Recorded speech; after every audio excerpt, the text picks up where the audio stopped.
I don't believe in an interventionist God.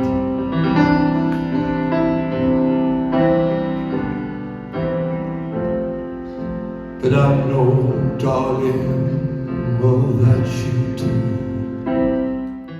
What's up, everybody? Alex here. Welcome back to another video. Welcome to I don't know, kind of an off-the-cuff, unplanned, unorganized, as if my other stuff is organized or planned, video. Sort of a half concert review, half existential question, something for you all if you care to engage, to think about. I had a chance last night here in Columbus to see Nick Cave and the Bad Seeds. My first time seeing Nick Cave and the Bad Seeds, and hopefully certainly will not be my last time seeing the band.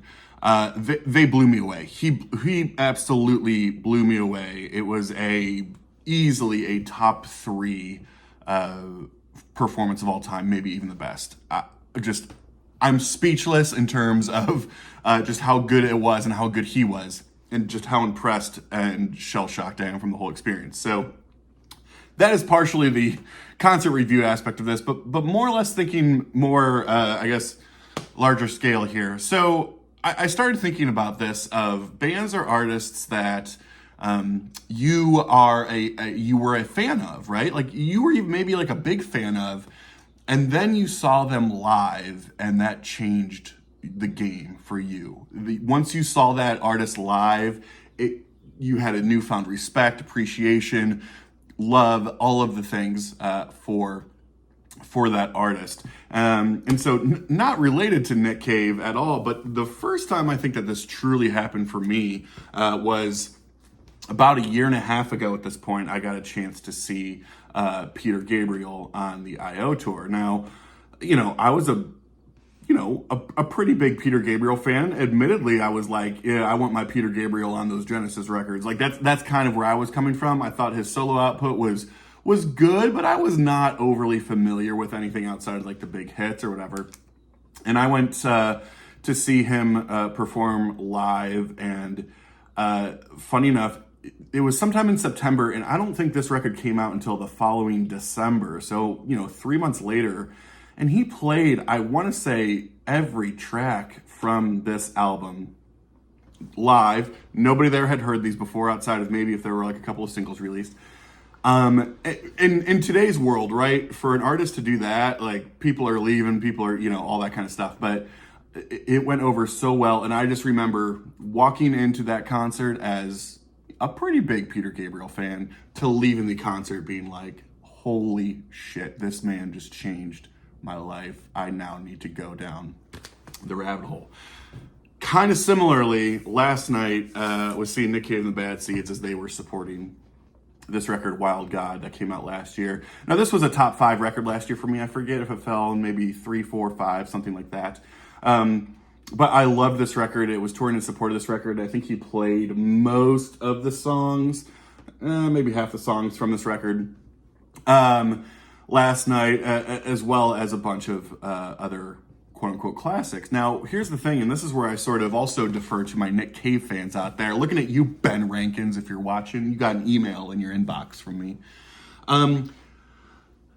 Okay, sorry. See, I told you, this is haphazard, this is all over the place kind of thing. So the first question is, are those artists, do you have those artists that you went into thinking, I'm a fan. Maybe that was a casual fan, maybe that was a big fan, and you left being a huge fan. You left of like, this concert changed my life, my outlook on the artist and on music as a whole. Like, I'm ready to take on the world with Nick Cave and the Bad Seeds by my side. That happened to me last night. I like Nick Cave, love Nick Cave. I was so excited. I bought these tickets maybe 9 months ago when they went on sale, pre-sale. It was a sold out show. All the things were, aligning.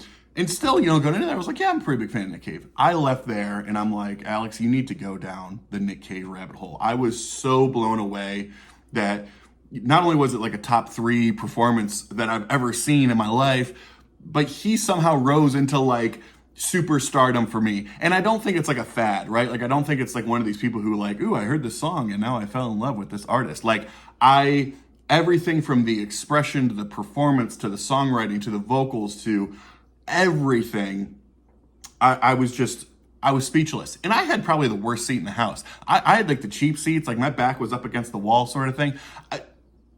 Unbelievable in so many ways, this concert experience. And look, here's the thing, right? Why am I rambling on YouTube in public? I'll tell you why. Because I don't have people to tell this to in my personal life. You think my close family or friends give a flying fuck about Nick Cave or, frankly, anybody I'm into? No! That's why I come on YouTube and talk to strangers. So thank you for being here. So 2 things. 1, who are those artists that you went into? I'm a fan, casual fan, big fan, whatever. You went to see them live and that changed the game and you left a huge fan. They changed the mark for you. For me, that was Peter Gabriel. That was Nick Cave from last night. I'm all in. So for you, who is that? Secondly, and this is more for the Nick Cave fans out there, if you are a fan of Nick Cave, I need your help. I have a handful of Nick Cave records that I'll go through, but I'm going to need your help as to where to go next. Now, I know that's probably a complicated question. You know, we hear this all the time with artists that have large catalogs that, well, it really depends, right? I mean, for those who don't know, and from my understanding, and I'm a peasant when it comes to this stuff, right? Like, I mean, Nick Cave started, in, what was it? The Birthday Party, which was like a punk band, his early stuff is like super punk. And then obviously kind of went through a lot of different changes early on and throughout the rest of his career, right? But I've always showed this, Wild God. This came out again last year. I absolutely adored it. Let's keep it moving here with what else I have. I remember buying this because it was super cheap. There was one, not that I like want to support Amazon, but sometimes there's like a glitch where there's like a $40 record that like pops up on sale for $14 and you're like, I'd be dumb not to do it. That's what I did with this one a couple of years ago. And this was Nick Cave and the Bad Seeds Rarity, B-Sides and Rarities Part 2. I think Part 1 was like a $200 box set. I'm not going that route. But I got this. I was like, you know what? It's more Nick Cave stuff. It's B-Sides, it's Rarities. I listened to this. And I absolutely adored it. So that's another one. I've talked about this record before. I love this record. This is probably like I don't want to say my favorite. Maybe. Idiot Prayer. This was recorded during COVID. This was a live stream. It's just him at a piano. So that kind of leads into this point, right? My getting into Nick Cave was really the Nick Cave at a piano type Nick Cave, right? So the first one I ended up getting, because I heard so many people talking about it, was Bowman's Call from 97. I mean, this blew me away. I heard this and I was like, I need more of Nick Cave. Since then, I've also gotten Push the Sky Away from 2012, I guess. Love this as well. That's it, right? So it's about those like 5-6 records. So I have nothing of early Nick. I have nothing of mid-career Nick. I really have like later day Nick. Later day Nick. The point is, for you Nick Cave fans out there, I need something. I need something from you. I need your help. Help a man out. Help, I've fallen. I cannot get up. I need your support. Life alert me. I need your help. What do I do? Where do I go? I need you to show up and show out here and drop it. Now, here's the thing. Like I said before, I got introduced to Nick from like the piano Nick, and I loved that. I loved the darkness, the songwriter. Again, Bowman's Call was my jam. Idiot Prayer, I loved. I was a little bit intimidated by some of the earlier stuff just because it seemed a little bit more aggressive, which I'm not opposed to aggression. Well, you know what I mean. But it was not something that I found myself gravitating towards. Then, and this goes back to the original point, I saw those songs last night and they blew my mind. I had heard things like Red Right Hand before, I think, and I was like, that's fine.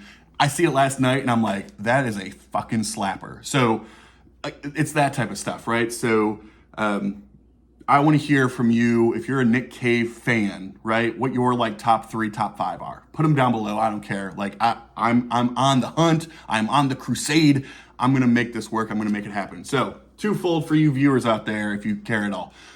First one, who is that artist that changed your outlook on them entirely after seeing them live? And then secondly, for those Nick Cave fans, just let me know. Let me know your thoughts. Where do I go? What do I do? What's your favorite? I want to hear from you. So, in summary, one of the best shows of my life, probably up there with one of the best performances of my entire life. I'm still a little bit, speechless. I can't, can't like just walk through set list and blah, blah, blah. Amazing set list, amazing performance, 2 hours and 40 minutes long, no opener, an evening with. That's why I got nothing to say. It was just incredible in so many ways. And those who have seen Nick know those performances. And those who haven't, who are a fan, you need to find an opportunity to go see this. So there you go. Happy Saturday to you. Thanks for sticking around. And we'll see you on the next one. Cheers.